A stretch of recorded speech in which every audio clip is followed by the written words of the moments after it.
On the Aravali Hills issue, Youth Congress Chief Uday Banu Chib alleged that the BJP government is not only selling assets built during the Congress era, but has also begun selling natural resources.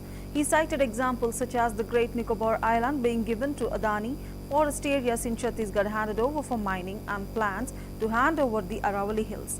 Chib expressed gratitude to the people and Youth Congress members who stood up to protect the Aravali Hills, emphasizing the need to safeguard the country's natural heritage.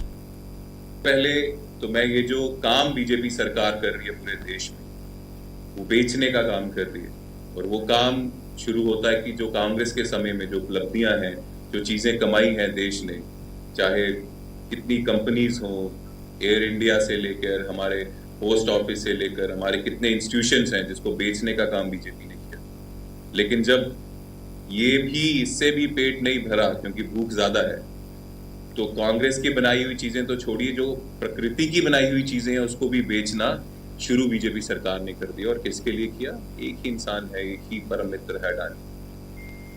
वो Nicobar great islands की बात हो, वो उनको दे दिए। यहाँ जाने के लिए परमिट लगता है, वो पूरा आइलैंड सैकड़ों जमीन जो है, एकड़ की जमीन है, उनको दे दी।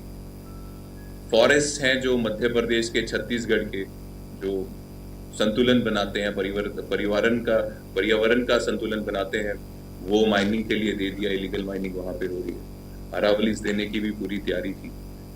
पर मैं धन्यवाद करता हूँ पूरे देश के लोगों का, और खासकर नॉर्थ इंडियन जो रेंज है यहाँ पे अरावली से, वहाँ के सभी लोगों का और सभी एजेंसीज का, सभी सिविल सोसाइटीज का, जिन्होंने इसका विरोध किया। और मैं धन्यवाद करता हूँ अपने यूथ कांग्रेस के साथियों का भी, कांग्रेस के साथियों का भी, जिन्होंने इन सबके साथ मिलकर ये जो अरावली को खत्म करने की कोशिश करने वाली थी ये बीजेपी सरकार, उसके विरोध में सभी एक स्वर में आए। और ये लोगों की जीत है, भारत के लोगों की जीत है, जिन्होंने जो खड़े रहे कि नहीं, हम जो शाश्वत संस्कृति भारत देश की है और 1.5 अरब साल से भी पुराना अरावली हिल्स जो है, इसको हम खत्म नहीं होने देंगे, चाहे कोई भी, चाहे प्रधानमंत्री जी के दोस्त के लिए। पहले तो मैं ये जो काम बीजेपी सरकार कर रही है पूरे देश में, वो बेचने का काम कर रही है। और वो काम शुरू होता है कि जो कांग्रेस के समय में जो उपलब्धियां हैं, जो चीजें कमाई हैं देश ने, चाहे